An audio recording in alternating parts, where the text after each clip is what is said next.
sisustuspood Home Art, mis on kindlasti paljudele tallinlastele tuttav, pidas nüüd 8. sünnipäeva ja kui pood oli varem Rotermanni keskuses, siis nüüd ollakse kolinud ja loomulikult ei kuhugi mujale kui moodsasse noortepärasesse Telliskivi loomelinnakusse, kus on erinevaid kauplusi, kohvikuid, kõike seda, aga Home Art on nii kohvik kui pood.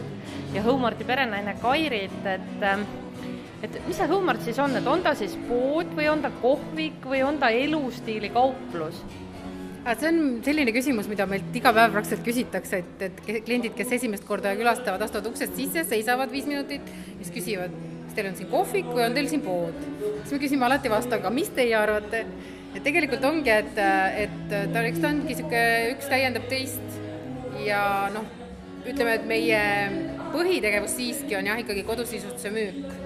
Aga kuna meie see kontseptsioon on müüa kodusisustust sellises võtmes, kus inimestel tekib nagu kohe nende toodete nägemisel ja seda õhkkonda siin nagu tundes tekib kohe ettekujutus, et kuidas minu kodu võiks nagu nende asjadega välja näha ja siis see kohvik on lihtsalt ongi lisaväärtus, mis annab õhkkonda ja sellist kodust olemist, et minu meelest vastab see sellistele lääne sisustuspoodide mallile, kus sa saad ära osta sisuliselt selle, mida sa parasjagu kohvikus või kusagil selles samas elustiili kohas sa näed ja sa saad selle söögilaua, selle tooli, kui tarvis, kas need sööginõud ära osta, nii et teil on Home Artis samamoodi, et kui kellelegi hirmsasti taldrik hakkab meeldima, siis müüte maha.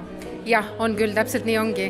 Et me olemegi öelnud, et tegelikult ongi absoluutselt kõik, mis silmapiiril näha on tegelikult müügiks. Et kui võib-olla parajasti asjal hinda külles ei ole, siis tuleb lihtsalt rääkida oma huvist ja saame kaubale.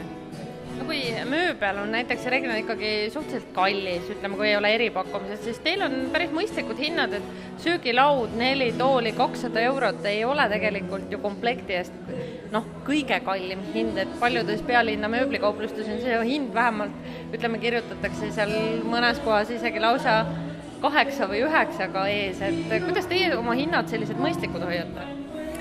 No ütleme, et see on ka just Telliskivi poe puhul meil tõepoolest selline täiesti omaette eesmärk, et mitte hindadega kindlasti ehmatada kliente, vaid näidata, et tegelikult on väga soodsa rahaga ja võib-olla lihtsalt hea fantaasia ja hea käega on võimalik tegelikult väga lahe kodus sisustada. Et lisaks võib-olla või siis isegi osaliselt sellise kallima disainmööbli asemel me oleme siis hakanud uudisena Telliskivisse müüma taaskasutusmööblit Rootsist, et käime kord kuus ja ise oma käe järgi täpselt oma kontseptsioonile sobivat sellist põhjamaist taaskasutusmööblit siis toome müüki ja see on väga minev kaup siin ja see on väga suur trend praegu ja tõepoolest tegelikult selline vana kasutatud võib-olla kas siis retro stiilis, võib-olla ka mitte nii väga retro, aga ütleme selline klassikaline Skandinaavia, see on nagu midagi, mis annab kodule tegelikult teatud hõngu ja ma arvan, et see hinna ja kvaliteedisuhe on nagu väga oluline, et ei ole vaja asjade eest üle maksta. Ütle Kairi, et milline on eestlase maitse, mis kodusisustust puudutab? No selles mõttes ega ju väga täpselt ei oska ju öelda, nii palju kui ise oled kodudes käinud, nii palju tead, aga ma julgen öelda, et kunagi, kui me alustasime, tegelikult meie suur missioon oligi ka eestlase maitset suunata hästi palju. Ja julgen öelda, et tegelikult nagu natuke on tunne, et midagi on saanud ära teha küll. Et väga palju on ikkagi neid kliente, kes siis tulevad tagasi, kes on käinud meie varasemates poodides ja kes on nagu meie stiilile truuks jäänud, et ma arvan, et see Skandinaavia stiil on ikkagi see, mis järjest rohkem ja rohkem murrab Eesti kodudesse sisse, sest ta on lihtsalt meile kui põhjamaalastele nagu loomuomane. Sina kui Home Arti perenaine tead kindlasti nippe ja trikke, kuidas oma kodu suviselt mõnusaks, ägedaks paigaks muuta. Isegi kui see on väike linnakorter, võib-olla pole sellist suurt aeda, kus saaks õhtuti istuda. Oskad sa soovitada midagi sellist, et mida inimesed võiksid nii suvel enda koju osta? No kindlasti rohelust.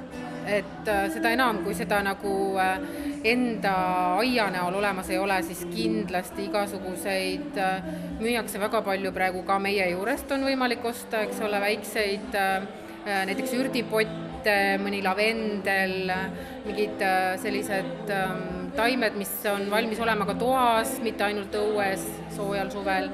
Et kindlasti hästi palju rohelust enda ümber tuppa, et see kohutavalt palju annab atmosfäärile kaasa, et see taim tekitab väga, väga hea sellise atmosfääri koju. Ja muideks meie oleme nagu täiesti küünlausku aastaringselt, ehk siis kui muidu on põhjamaalased või eestlased harjunud, et mis ma sellest küünlast raiskan suvel, et talvel jõulude ajal põletatakse küünlaid, siis tegelikult küünal nagu isegi suvel absoluutselt igal õhtul küünalt põletada, see on jällegi ka midagi, mis annab sellist mõnusat õhkkonda. Ja küünlad on ju sellised toredad asjad, mida saab kas eri värvi või siis küünlaklaase eri värvi, mis jällegi annavad selliseid värvilaike ja vahvaid võbelevaid valgusi koju, et need on niisugused hästi lihtsad ja käepärased ja taskukohased asjad, millega seda kodusuvel nagu ka elavdada. Aga loomulikult igasugused padjad, võib-olla mõni uus tool kuskile, mis on nagu vahva selline aksessuaar lihtsalt seina äärde panna kas või jah, neid variante on tegelikult palju, et värvi kindlasti tuua, ma arvan, suvel. Et kui muidu ka meie nagu usk on see, et taust ja foon võiks olla alati väga rahulikes toonides ja põhivärvides, heledad, mustad, pruunid, valged toonid, siis on hästi vahva sinna lisada selliseid kihte värvilaike, mis elavdavad seda ruumi. Teie suvel ei puhka? Puhkame küll, täitsa vabalt. Pood on küll lahti kogu aeg, aga ise isiklikult ikka puhkame, et anname üksteisele selle puhkust ka vahepeal. Aga suvel võib teie poodi täitsa vabalt sisse astuda? Suvel jah, me oleme tegelikult lahti täitsa 7 päeva nädalas, välja arvatud jaanipäeva ajal, nüüd me oleme siis kinni 23.–24., siis me 2 päeva oleme täitsa puhkame, aga muidu me oleme suvel avatud iga päev.